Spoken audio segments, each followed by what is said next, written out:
Khedbrahma police station ખાતે શાંતિ સમિતિ મીટિંગનું આયોજન કરવામાં આવ્યું હતું। આવતીકાલથી શરૂ થતા ગણેશ મહોત્સવ નિમિત્તે તમામ ખેડબ્રહ્મા શહેર અને ગામના તમામ મંડળોને બોલાવી ખેડબ્રહ્મા પીએસઆઈ એવી જોશી સાહેબ દ્વારા સલાહ સૂચન આપવામાં આવી હતી। સુખ શાંતિ રીતે હર્ષોલ્લાસ સાથે ગણેશ ઉત્સવ ઉજવવા માટે આહવાન કરવામાં આવ્યું છે તથા ગણપતિ વિસર્જનના દિવસે સરકારી તંત્ર દ્વારા હરણાવ નદી ખાતે 2 જગ્યા નક્કી કરવામાં આવશે અને તે જગ્યા ઉપર બેરિકેટિંગ તથા ફાયર બ્રિગેડની ટીમ, તરવૈયાઓ અને ક્રેનની વ્યવસ્થા રાખવામાં આવશે, જેમના દ્વારા જ ગણપતિની મૂર્તિને નદીમાં વિસર્જન કરવામાં આવશે। પબ્લિકના કોઈ પણ વ્યક્તિ નદીની અંદર પ્રવેશ કરીને મૂર્તિનું વિસર્જન ન કરે તેની તકેદારી રાખવી વગેરે બાબતે ચર્ચા કરવામાં આવેલ। જય હિન્દ। ગુજરાત પોલીસ વતી આવનાર સમયમાં જે ગણપતિ તહેવાર નિમિત્તે તારીખ 7 થી 17 તારીખ સુધી જે તહેવાર ઉજવવાનો છે એ નિમિત્તે હું આપને ખૂબ ખૂબ હાર્દિક શુભેચ્છાઓ પાઠવું છું। ખેડબ્રહ્મા પોલીસ વતી આ વિસ્તારમાં ઘણી એવી મોટી સંખ્યામાં ગણપતિનો તહેવાર ઉજવવામાં આવે છે અને જે 17 તારીખના રોજ ગણપતિ વિસર્જનનું પણ આયોજન થતું હોય છે।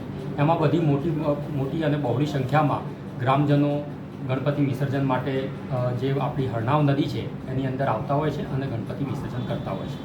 પરંતુ આ વખતે અમે તંત્ર તરફથી એવી અમુક વસ્તુઓ જે જાન અને માનની હાલની ન થાય એના માટે અમુક નિર્ણયો લીધા છે।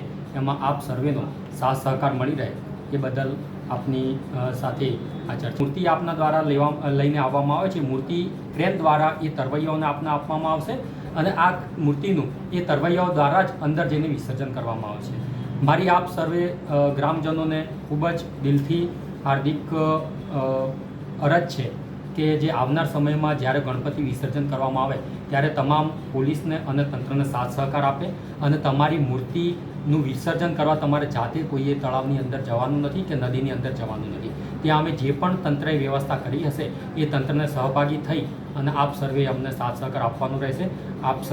આપણે તમામ બધા ભેગા થઈ સરકારી તંત્ર અને ગ્રામજનો ભેગા થઈ અને આ તહેવારને ખૂબ સારી રીતે અને શાંતિથી ઉજવીએ અને ખૂબ જ મજાથી આપણો તહેવારને માણીએ એવી શુભેચ્છા સહ